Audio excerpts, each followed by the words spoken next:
it almost sounds like you're describing the Republican Party itself. And I think that's probably an instructive comparison because what we have seen there is a death spiral.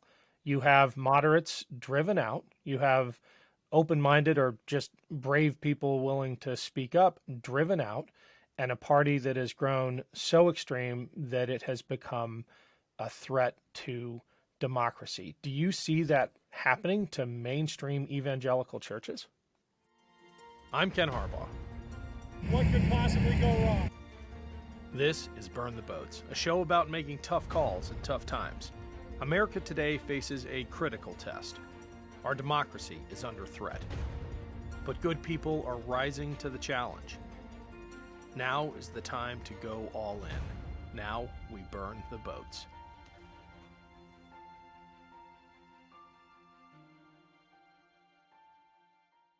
My guest today is Kristin Kobes Du Mez, a professor of history and gender studies at Calvin University. Her book, Jesus and John Wayne, reveals how evangelicals have worked to replace the Jesus of the Gospels with an idol of rugged masculinity and Christian nationalism. Kristin, welcome to Burn the Boats.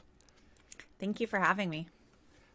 I'd love to start with an understanding of terms, and I'm going to ask you to define evangelical Christian, which I know is a trap because even though the Association of Evangelicals has a definition which you cite, you're the first to acknowledge that that does not match reality. So who are we talking about when we say evangelicals? Yeah, so I don't offer a very precise definition. I don't try to define evangelicals as much as I try to describe them.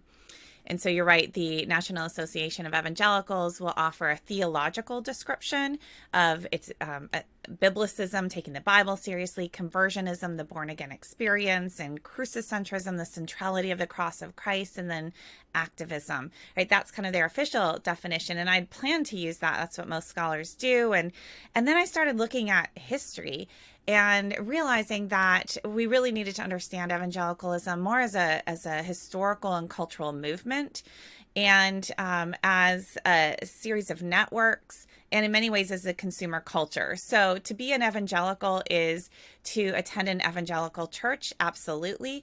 To listen to Christian music, Christian radio, absolutely. To shop at Christian bookstores, to read Christian publishing. If you participate in this culture, you are shaped by these values. And that's really the evangelicalism that I'm studying as a cultural historian.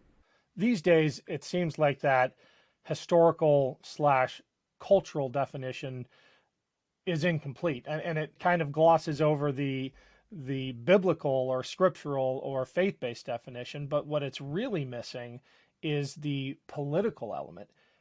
Is that a fair critique? I mean, politics now seems to define the evangelical movement more than faith itself.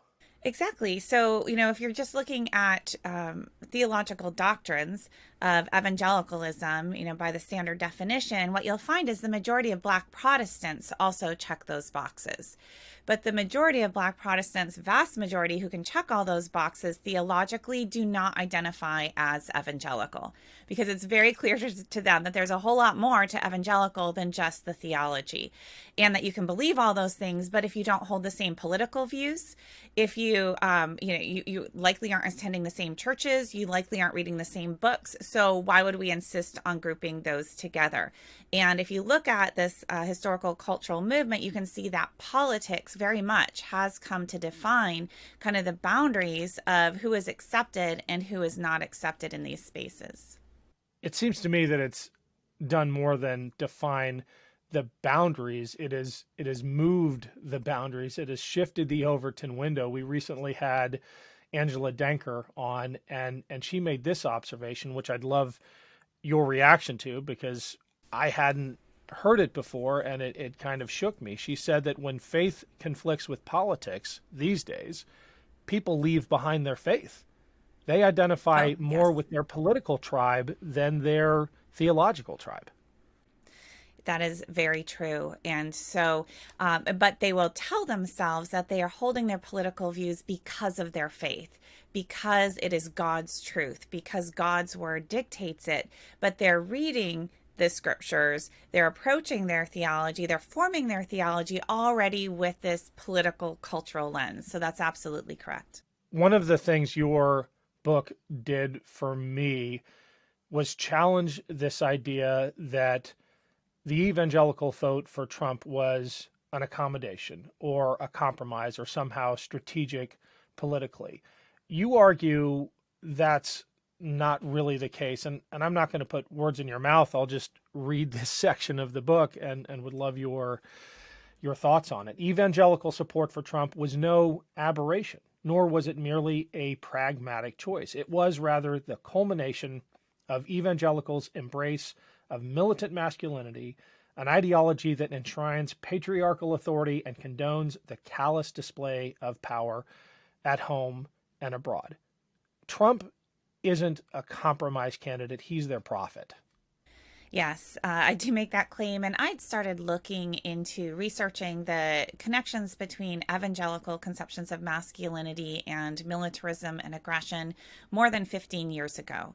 And so I'd kind of been tracking this. And I'd also seen how many of the evangelical men most promoting this kind of aggressive masculine ideal became implicated in scandal, in abuse of power, in sexual abuse. And over again, I saw this pattern emerge, and I saw evangelical communities end up defending perpetrators, defending abusers, and ostracizing victims. And the ends justifies the means, and this very culture wars mentality of us versus them, zero-sum game. I just saw that over and over again.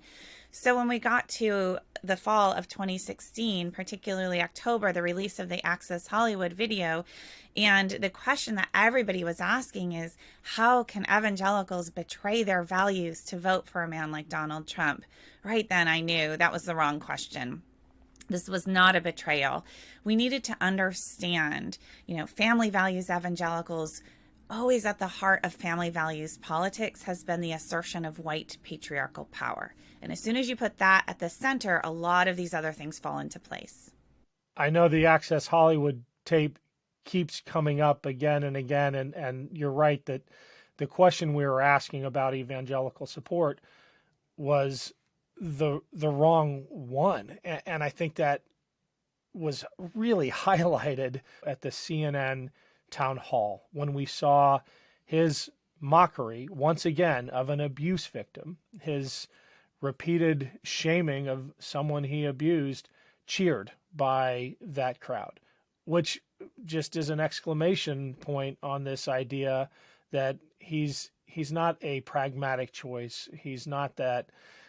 They don't rationalize their support for him. They adore him. Yeah, that I didn't see a lot of the kind of the theory was that they're holding their noses to vote for Donald Trump, right? I was watching very closely, and I didn't see a lot of nose holding there. Instead, I saw a lot of kind of praising this. He was their ultimate fighting champion, right? He was going to do what needed to be done precisely because he was unrestrained by traditional Christian virtue, like humility and gentleness and meekness, or we could even talk honesty, right? That was precisely what they loved about him. And yes, when we see how he was he confessed to assaulting women and bragged about it and repeatedly. And what I knew from researching this history is that evangelicals too, these family values evangelicals who put so much emphasis on sexual purity and the purity of women over and over again, when evangelical men with power, when pastors and leaders abuse women, sexually assault women, even young girls over and over again, they end up defending the perpetrators and blaming and shaming the victim. In fact, while the CNN town hall was going on, I was just wrapping up a documentary film shoot with a couple of survivors in evangelicalism, sex abuse survivors, who are just poured out these harrowing stories of what it was like not just to be abused by pastors, but also then absolutely blamed and shamed by their own churches. You talk about traditional Christian virtue and its conflict with the actual behavior of leaders within the church. But I get the sense that traditional Christian virtue is itself being redefined to maybe mitigate that conflict. When you look at the imagery of Christ in modern evangelical churches today, the way they talk about him as a vengeful warrior Christ, your words, that's not a traditional depiction of Jesus at all. And I would imagine that reframing is very useful politically. Exactly, exactly. Evangelicals self-identify first and foremost as Bible-believing Christians. That's how they advertise who they are, core of their identity. And yet, when I look at the last half century or so of conservative white evangelicalism, it's very interesting to see in which cases they hold on to this very rigid sense of plain reading of the scripture and biblical literalism on things like sexuality, sexual morality of a certain sort, and submission of women. But there are a whole lot of other Bible passages about, giving your money to the poor, about welcoming the stranger, about loving your enemies and turning the other cheek. And there's all kinds of convoluted reasoning that's done around those passages to say those don't actually apply to us today, right? Now, all Christians do this to a certain extent.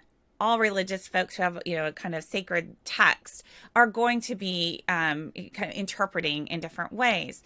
But evangelicals tend to be much less aware of the lenses that they're bringing to scriptures and absolutely convinced that there is no interpretation. They are simply receiving God's word and doing it.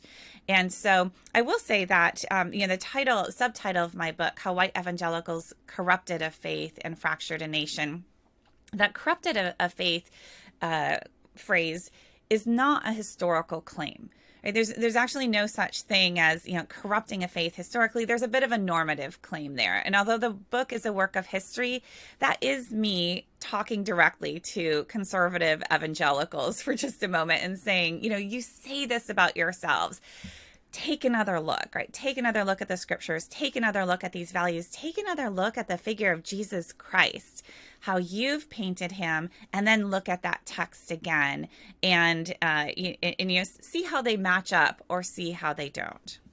I'd love to hear some stories about the reactions to your book. I make a point of reading both the 5-star and the 1-star reviews. And the 1-star reviews, if they weren't so menacing, would, I don't know, they'd be kind of funny. You get a sense of who is writing those, don't you? Yeah. I will say that some of the critiques, at least, seems to me kind of prove the point. Yeah. When I didn't want to say it, but it's like it's angry white dudes with a bunch of guns, right? Really angry, yes. When I wrote this book, I'm a historian. I'm a historian. I teach at a Christian university. I wrote this book. As I was writing it, I actually didn't give a whole lot of thought to how it would be received, except I knew that it had to be absolutely vetted, well evidenced. I knew it would be a little controversial, so I just absolutely never went beyond my evidence. Right? There's 30 some pages of footnotes or endnotes, and you sent it out to more, like a dozen other scholars, experts to assess before it even went into publication, and then it had a thorough legal review, right? So it's very well vetted, and I knew it would need to be because I knew that it was going to be provocative in certain spaces. I expected some pushback, and there has been some from exactly who you would expect. What I didn't actually expect, though, I have to say, is how enthusiastically this book would be received in white evangelical spaces.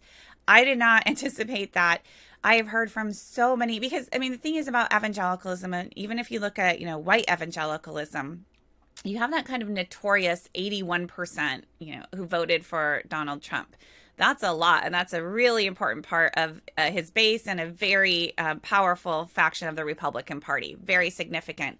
Still, that leaves 19% of white evangelicals who did not, right? And then you've got some evangelicals kind of right on the edge, right in the middle. And it's many of those who read the book and said, this is absolutely true. And so, like, within 2 days of the book's publication, I started getting letters back from readers. And people assume I get a ton of hate mail, and I get almost none. But I have gotten hundreds, by now, probably a couple of thousand of messages, letters from evangelicals themselves saying, this is the story of my life, and thank you for helping me to see. Is there anything they can do to push back within their communities, or are their numbers so small and their opponents so militant? And I'll go back to that word again, menacing, which is never a word you should be using to describe a Christian congregation, but you document it. Angela Danker documented it. We've talked to a few people who talk about that feeling of menace. Angela uses the phrase fear-based Christianity. Yeah. In that environment, if you read a book like Jesus and John Wayne and it speaks to you, what do you do? Yeah. And I love that you're connecting it to Angela's work, because her book, Red State Christians, came out almost a year before Jesus and John Wayne, or several months before. And so she had actually reached out to me, and we connected before the release of both of our books, because we saw we were describing some of the same patterns. And so, yes, what can evangelicals do? What I have seen, and what I document in the book, too, in the last chapters, is a number of white evangelicals, conservative white evangelicals, who have taken courageous stands in their churches, in their communities, against this militancy, against this, in terms of politics, anti-democratic impulses, standing up for victims of abuse. Yes, and those stories are inspiring, but they are also distressing, because what happens time and again is those are the folks who are then pushed out of their organizations, out of their churches. If it's a pastor, they're no longer pastoring that church.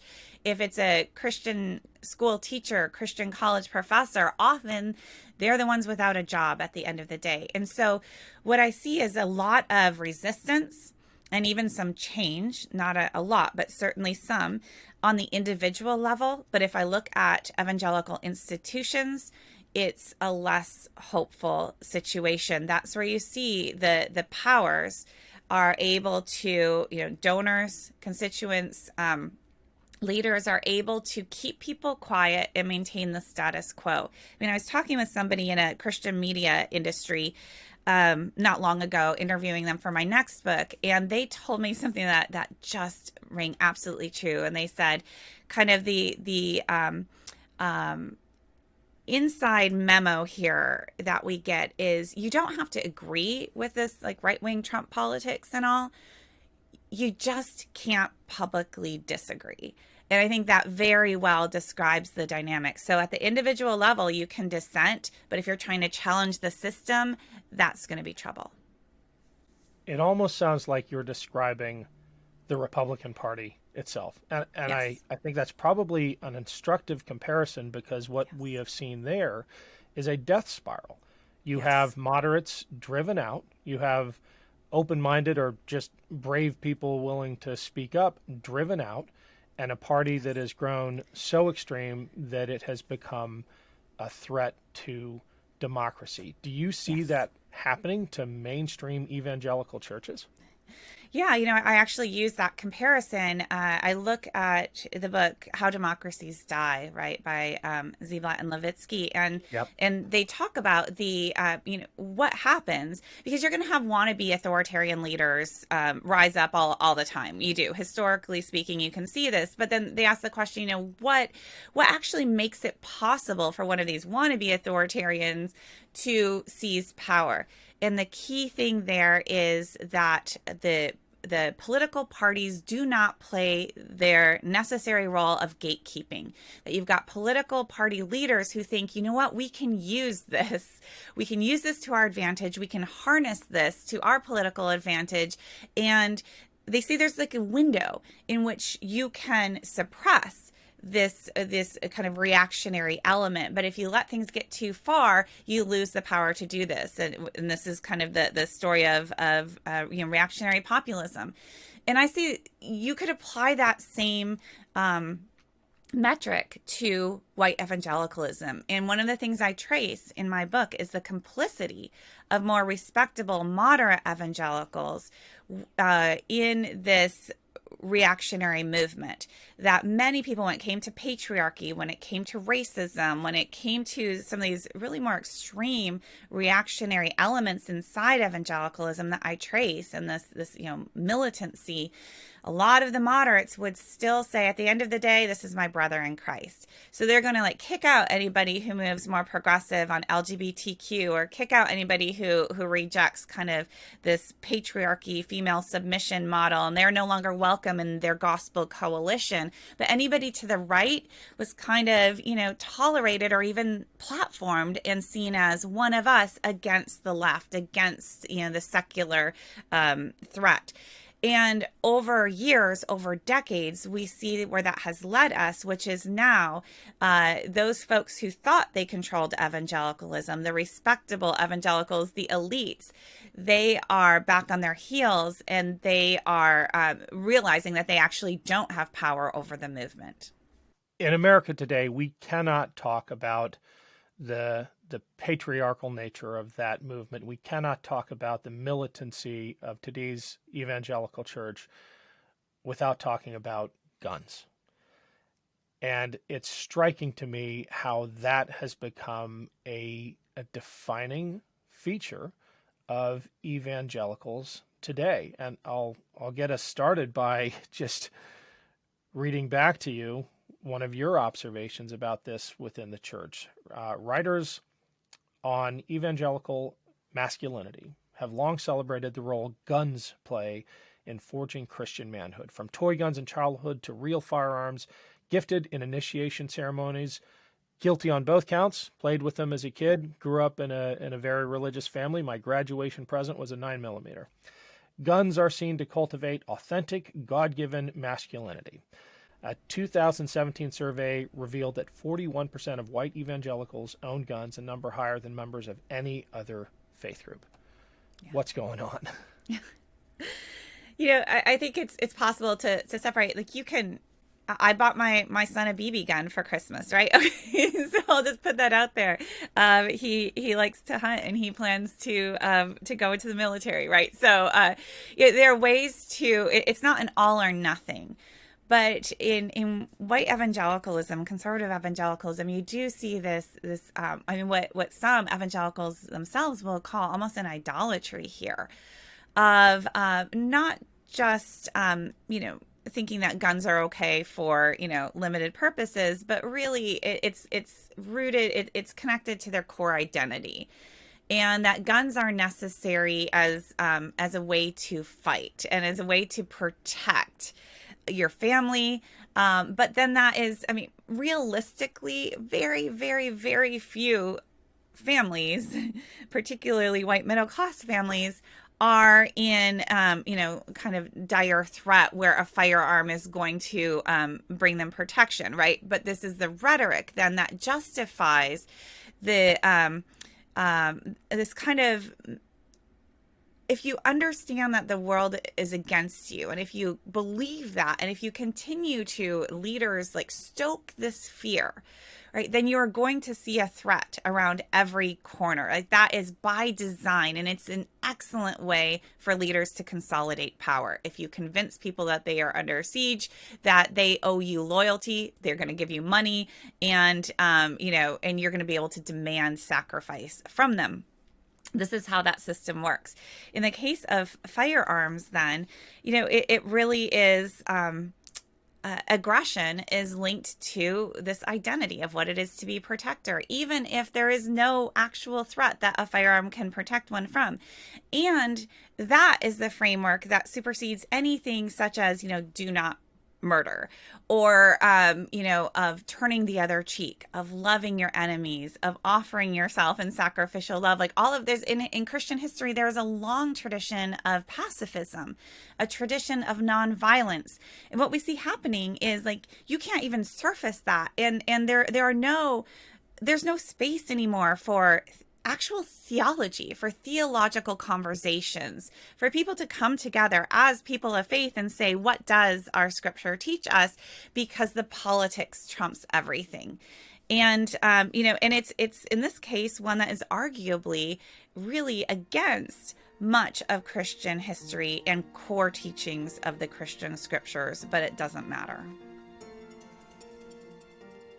Thanks for watching, everyone. We've got a quick message from our show sponsor, but first, I've got a favor to ask. Growing a show like Burn the Boats depends on you. There was a time when thoughtful interviews with interesting guests could stand on their own, but these days, the algorithm is everything. The recommendations that show up in the feeds of YouTube viewers and podcast listeners depend on the reviews that shows like this get. So please give us a thumbs up, follow this channel, and if you're up for it, please consider clicking on the link to the podcast page and leaving us a 5-star review. It makes a huge difference. Thanks. That idolization of firearms has extended to the people who embody gun culture. I'm thinking of some of these AI-generated images that are coming out of Jesus wielding Uzis. And evangelicals seem, not all of them, but the fact that people are making those things and celebrating them is just weird. And then you look at, and this is me approaching this from a veteran's perspective, the idolization of military people who actually betray every martial virtue, but Yes. in doing that have become heroes of the evangelical right. I'm thinking about folks like Eddie Gallagher, war criminal, murderer, but the evangelical right now platforms him and he speaks from the pulpit. I bet if Lieutenant Calley had led the My Lai massacre today, he'd be on the speaking circuit in evangelical churches. Yes. Yeah, and you see that the popularity of somebody like Kyle Rittenhouse too in these spaces. So yes, what we have now is an ideology and kind of politics that's blended with a certain masculine ideal, a militancy that stands in that replaces kind of traditional Christian teachings. What you don't hear in these spaces is any meaningful discussion of the virtues. Sometimes I'm asked by evangelicals. I go to a lot of evangelical churches and speak at evangelical colleges, and sometimes I'll have a white evangelical man, say, "Okay, well, what should a Christian man do? What should a Christian man be? Because you give us the better Christian masculinity." And as a historian of gender, I can always say, okay, first of all, there are always many masculinities, right? Even the question that there is one way to be a Christian man, that all men should fit exactly that mold, right? It's the wrong question. That said, like if you really want to push me, I'm a historian. I don't, usually go there. I don't go there in the book, but I don't know. As a Christian, I would say maybe start with the fruit of the Spirit. What does it mean to be a Christian? Not just man, but there's not a lot in the Bible actually this is just for the men. This is just for the ladies, right? Very little actually is. But what does it mean to follow Christ? That's put very clearly. And the fruit of the Spirit, if you have the Spirit of Christ right in you, you're going to see the evidence in kindness, gentleness, meekness, right? Self-control. These are the things that show that you're in Christ. I'm like, I don't know, just take those things and apply them to what does it mean to be a man, right? That works too, but those are exactly you don't hear anything about these virtues. You don't hear anything about traditional Christian teachings on discipleship. Instead, all of that has just been swept away for this aggression, this militancy, and that is called Christian. And so many people are embracing that uncritically so that there's no space for actual Christian teachings to disrupt that. Well, it could be argued that Jesus himself was an early example of a feminist. He gave the women of his early church the purse strings to manage the finances. And I bet if evangelicals today confronted the historical Jesus, there would be a real reckoning. He wasn't American. He wasn't blonde. He was the child of migrants. Does that ever come up? Progressives love to throw those facts in the conversation, but no, that it doesn't really disrupt it. And I should note that just this week, a sociological study came out that showed just how much our preconceptions shape our religious belief, right? What you brought up before, and our prior commitments, our politics, our values.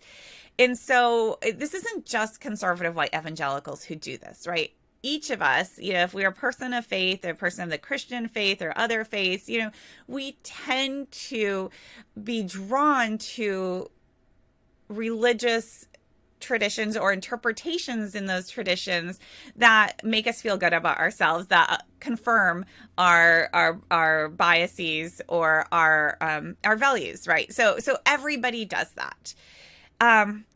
But many people are at least more aware of the fact that they do that. And what evangelicals, where they are different from many other traditions, is their cultural dominance, right? Their numbers, the political power that they wield, but also that they have created this vast kind of subculture. And if you're an evangelical, and I say the evangelical subculture, you'll know exactly what I'm talking about. If you're not, like I use that phrase in the book, except in a draft, it's not in the book, because when I put it in a chapter, my editor, who's from completely outside this world, just marked that and said, I don't know what these words mean, the evangelical subculture, right? I was like, okay, take it out and let me show, don't tell. And but the truth is, like, it's invisible to people on the outside. What the evangelical subculture is books that sell in the tens of millions of copies, Christian radio, right? Focus on the family, playing like 8 hours a day in people's homes. So they have this distribution system and able to really shape the worldview, in their words, of tens of millions, hundreds of millions of people in this country and increasingly globally as well, right? And so that's what's different here. Everybody has like their own values. Everybody has biases. Everybody thinks that theirs are right and usually has like a religious or strong ethical reason for saying so. But evangelicals are able to control their narrative so powerfully and turn that to political and really mobilize politically around that in a way that is very difficult to disrupt, very difficult even to complicate, to nuance, to have any conversation. If you challenge it, you are clearly not on God's side, you're evil. When you talk about the cultural dominance of evangelical Christians, you probably have to acknowledge that they wouldn't see it that way. They feel like they are under assault from all sides. And if there's one Christly virtue that they seem to embrace, it's the idea of the blessedness of the persecuted, right? They love that persecution complex. They retreat to their bunker and every Sunday talk about how they are being attacked. Am I wrong? Yeah, so that's definitely a motif here, a persecution narrative. And but they don't necessarily see themselves as blessed. They get really angry about that. Although it does signify that they're God's chosen, that so anything that they do that makes people mad is kind of, see, told you, the world will hate us, right? But, and so that kind of inoculates them against any legitimate critique. But this persecution narrative, one of the kind of crystallizing moments for me in my research when I was around this issue. And it was actually as I was researching this strange phenomenon after 9/11, in the years after 9/11, in the evangelical subculture, of these ex-Muslim terrorists who are taking the Christian speaking circuit by storm all over the place. These former Muslim terrorists who were, killing Christians and then got converted, not just to Christianity, but to evangelicalism. And now they're going all around and telling other evangelicals just how dangerous Muslims are, right? Turns out all these guys were frauds. Total frauds. Made this, their backstory up, like ridiculously so, exposed. And I came across these guys first because one of them came to my Christian college. And my colleague, fellow historian who happens to specialize in Ottoman history and knew a thing or two about Islam, within 5 minutes of attending this guy's talk, he's like, this makes no sense. These words don't exist. He's making stuff up. And so this guy was supported by Focus on the Family, right? This is how this works. These guys are all over Focus on the Family, CBN, like all over. And so my colleague actually calls and gets through and talks to the president of Focus on the Family. And it turns out they knew he was a fraud and kept putting this out there, right? And so that's when this clicked for me, that the fear is real on the part of ordinary evangelicals, ordinary Christians. There is a lot of fear in those spaces, but it is also a manufactured fear, right? Manufacturing this threat. And I saw that in the case of those ex-Muslim terrorists. I saw it in the case of Mark Driscoll and his Mars Hill Church, right? Very crass, militaristic pastor, went down in disgrace, although he's now pastoring another church. And but he loved this militaristic language. He would be flanked on both sides by security guards when he preached, always trying to drum up this sense of threat, imminent threat. Why? He could demand sacrifice, loyalty, money from all of his followers. And that's when it clicked for me. The fears were real, but it is manufactured. And rather than militancy being kind of the logical response of feeling threatened, which was what the narrative was in 2016, right? Evangelicals are just so threatened, their religious liberties. And so what choice did they have but to run into the arms of somebody like Donald Trump? I realized, no, we have to flip that script. More often than not, it's evangelical leaders who are stoking fears, manufacturing fears so that they can consolidate their own power. What is so ironic and frustrating about the co-option of those anti-Islamic tropes is that post 9/11, the whole narrative coming from the right was that Islam was a violent religion, that it was inherently drawn to that. And now you see the Christian evangelical church going down that path for real, and yet still scapegoating Muslims. There's this passage from your book, and I trust your research on it. You say that white evangelicals believe that Christians in America face more discrimination than Muslims. Yes. If ever Yes. there was a symptom of a bunker mentality, that's it. Exactly. And yet this is exactly what you will run into in these spaces. They absolutely believe that. And the books that they are writing and the books that they are reading are telling them this over and over again. Christian radio, right? And now they're telling you have to pull your kids out of Christian schools. You have to homeschool your kids because the culture is against you. The world is against you, right? Nobody respects you, and people are going to denigrate you, and people are going to corrupt your children. Like, this rhetoric is just pervasive in many of these spaces. And it's really hard to push back against because for many people, they're utterly convinced that, and I should say that, right? I'm talking about inside these Christian spaces, Christian media, but it's also very much in the secular conservative spaces, and I would say secular with kind of air quotes because there's not a clear division between, say, Fox News and right-wing Christianity. It's there's a lot of overlap there, but these messages are being reinforced in those more secular media spaces as well as inside their church spaces. You've talked a lot about Christian media and the separate culture it has created, the books, the radio stations, but there is a massive economic component to that. There's even evangelical cell phone networks. Can you talk about the business of evangelical Christianity? Oh, so much money, so much money involved. And part of this is because I mean, people like to make money. Evangelicals are always about evangelism, right? Spread the word, spread the word. And so there's a kind of myth that evangelicals are anti-modern, and historians have been trying to blow that up for generations now, because evangelicals were always like at the cusp of whatever modern technology there was. Radio's new; they are on the airwaves right there, because you can preach there, you can spread your news, the good news of the gospel. And then Christian publishing and digital media and all of this, right? So they are motivated to spread their message and to build their communities. And the more the bigger your faith community grows, the bigger your market. And these are largely not nonprofit enterprises. There is a ton of money being made, because if you convince people that secular products but are often non-taxed, right? Okay, also that, right? Yes, very tricky here.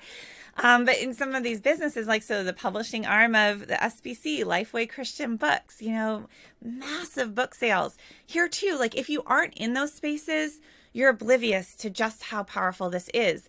Another kind of disconnect with my editor when I was writing this book was he called into question some of my publication numbers. Literally tens of millions of copies of these books sold. And he just flagged that and said, this can't be accurate. You need to know publishers always inflate this. Where did you get these numbers?